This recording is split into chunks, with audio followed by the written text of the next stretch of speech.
Good day sir, pwede po ba akong magtanong about sa SIM card ko sa STC?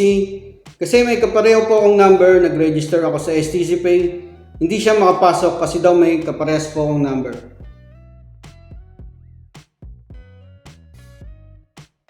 Yo, what's up mga kabayan? Welcome back sa akin channel OFW Nonoy. Bale, sunod ko pong i-share na video mga kabayan is kung paano i-check yung mobile number na under sa ikaman natin at verified through WebShare. Ayan, bali gagamit po tayo ng website na Mutasil or CITC. Ayan, para hindi po kayo mangamba kung yung mobile number nyo po baka nagagamit sa online scam at sa mga masamang gawain. At ma-check na rin po natin kung ano po yung mga inactive at active na number. Para masagot na rin natin yung tanong ni kabayan kasi nangangamba siya baka magamit daw sa mga online scam.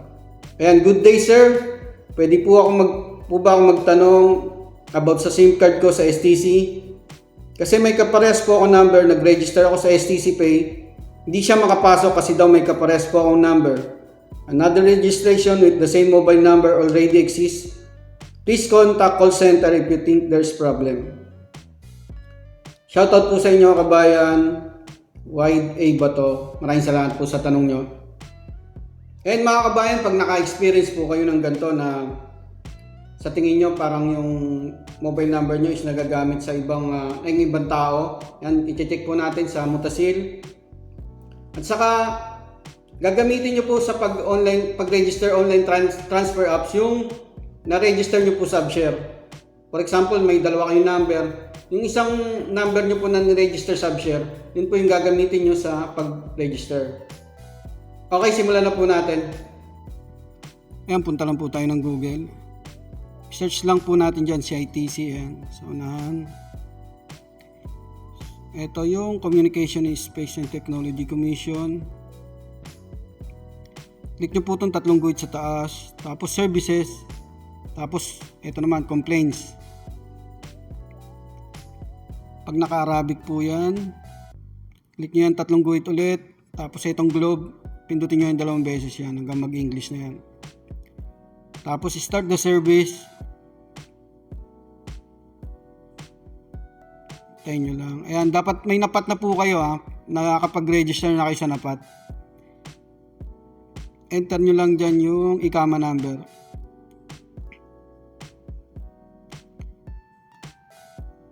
Tapos click nyo yung green na yan. Tandaan nyo po itong number na to. Ito yung mamatch nyo mamaya sa napat. Ayan, pag nag-notification na yung napat. Magno-notify po yan sa notification sa cellphone nyo. Ayan. 78. Tandaan. Buksan nyo yan. Click nyo yung accept. Pag hindi pa kayo naka-register sa napat, hindi po ganyan lalabas. Tapos click nyo yung 78. I-match nyo lang kung ano pong number lalabas. Tapos yung tawag dito, passcode nyo sa napat, yung PIN number nyo, ulitin nyo lang. And success na po siya. Pwede na kayong bumalik doon sa Google. Maglo-loading po yan. Ayan, welcome Arnel. Lalabas pangalan nyo dyan. Ilagay nyo yung email nyo. Ayan, email nyo ulit, tapos i-confirm nyo lang. Tapos, contact number. Ayan, 2 beses nyo yung email para ma-confirmation. Tapos click nyo na yung save.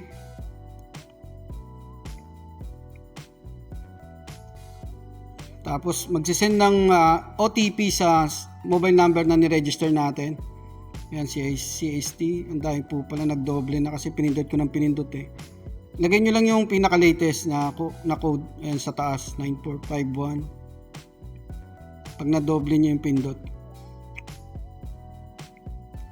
9451. Ay, 1 pala, sorry. Tapos click nyo yung tracking. Ayan, yan na yung service provider. Lalabas po dyan kung ano po yung mga service provider dito sa Saudi Arabia. Tapos click nyo yan, back to dashboard. Ayan, lalabas na yung number nyo dyan. Ayan, 2 number po sa akin. Click nyo yung view all. Pag lumabas po yung notification, i-back nyo lang konti. Ayan, meron po akong 2 number. Isang STC at isang Sane. Scroll nyo lang nasa baba yung active number nyo. Nakalagay po dyan kung active or hindi. Pag may iba pong number dyan na lumabas na hindi sa inyo, pwede nyo po yan itawag at i-complain. at ipa-close sa mismong service provider. Ayan po yung mobile number ko, isang STC at isang SANE. Pwede rin po tayong mag-text sa SMS. Ito example sa STC, punta lang kayo sa message. Isang paraan din po ito. Tapos start chat, tapos 900 yung customer care ng STC. Pang STC lang po ito. Mamaya nasa dulo po yung ibang network. I-type nyo po dyan 9988. Tapos isend nyo. Free lang naman po yan.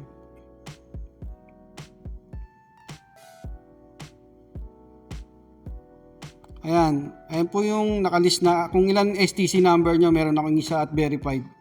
Ayan, nakalagay po dyan, verified. Pwede rin po tayong tumawag sa customer care, 900 din, itatype nyo lang.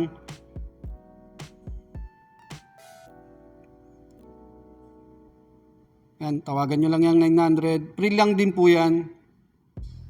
Sa STC rin po ito Welcome to STC. Pakinggan nyo lang sa nasabi ng operator, sundan nyo lang yung instructions. At ito sample lang to, hindi naman po, wala naman po kung ipapa-cancel na number. Para sample ko lang sa inyo. Putulin ko lang sa dulo. Another landline or mobile number, press 2. For packages and services, please press 1. For roaming packages, please press 2. For technical support and complaints, please press 9. To listen to these options again, please select the hash key.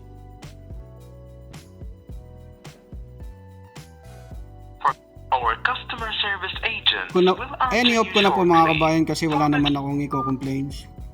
Ito po yung mga ibang lista ng ibang network provider dito po sa Saudi Arabia. Ayan, STC 900, Mobily, ayan nakalagay po dyan. Sundan nyo na lang yung instruction dyan. Ayan, ganoon lang po mga kabayan kung paano i-check yung mobile number ng under sa ikama natin. Maraming salamat.